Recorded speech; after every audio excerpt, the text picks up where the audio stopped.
Good morning, everyone. My name is Jordy, and I'm going to be presenting on the life and career of actor Kyoko Kagawa. Let's get started with her early life. She was born on December 5th, 1931.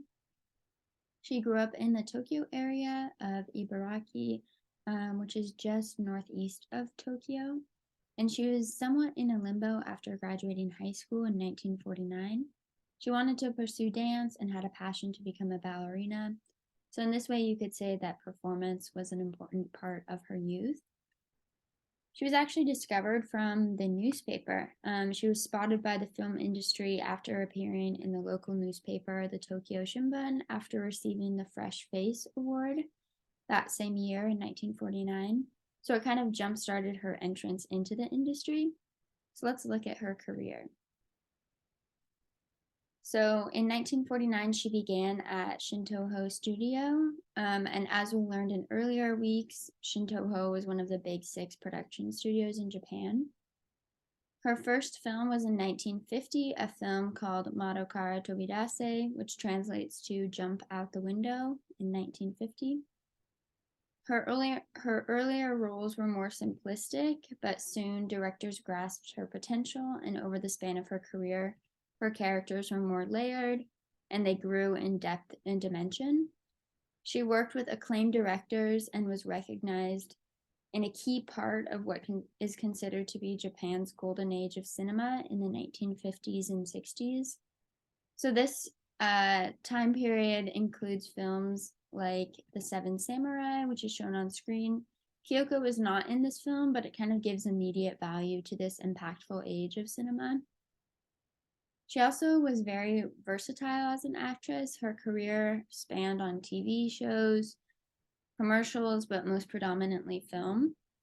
And in the mid 1960s, she moved to New York with her family for a few years and then returned to Japan later on. And she went through kind of like a dry spell a little bit with her acting roles and mainly starred in TV shows upon her return until her film career picked up again.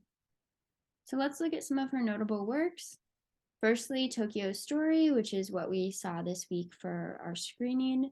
Her character was by the same name, Kyoko, who was the youngest daughter in the film.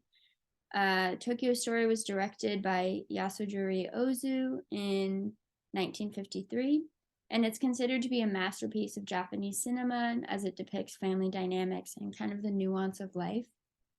Kyoko's role in this film made her a household name, so this is a really important piece of her acting during her career. Next is Sancho the Bailiff. Her character is Anju in this film, which is the daughter of the governor. This film was directed by Kenji Mizoguchi in 1954.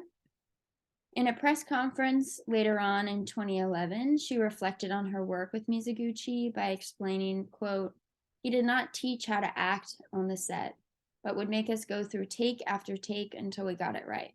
So I learned what acting was in that way," end quote. So we can see kind of the role of these very influential directors in her own acting growth and success. Next film to point out is High and Low. Her character is Reiko Gando, which is the wife character, and it was directed by Akira Kurosawa in 1963. This film is a drama thriller, so it kind of fits within that genre, and she was a regular actor in Kurosawa's films. The last notable work that I want to point out is actually a TV show. It's a limited series that came out in 2014 called Silent Poor. Her supporting role in this TV series, her character was named Fusei, and the TV series kind of depicts poverty in society. And so this is one of her roles later on in her career and in more recent times. So let's look at her legacy. There's obvious accolades to celebrate. She's had an impressive acting career and is recognizable in some of Japan's most successful films, which continues to be celebrated through the decades. And she's received numerous awards, including the Japan Academy, the Japan Academy Prize for her film Madadeo, which was directed by Kurosawa in 1993. This is a still image from that film. Additionally, she received a Japanese medal with purple ribbon in 1998 for her outstanding excellence and contribution to her industry of film and television. Additionally, she's had numerous film respectives, one including the Tokyo International Film Festival. At the 24th Film Festival, she had 9 of her films showcased there in a respective screening. Additionally, there's been exhibits to tribute her work and portraits and stills from her films. For example, at Japan's National Film Center in 2011, there was an exhibit called Kyoko Kagawa, Film Actress, which just kind of highlighted her work over the many decades. Lastly, she also received the FIAF Award in 2011 from the International Federation of Film Archives for her work in the support of film preservation. And she's actually the first Japanese actor or actress to receive this award, so this is really impactful. So overall, we can see that her work is celebrated through her many talents and versatility through the industry.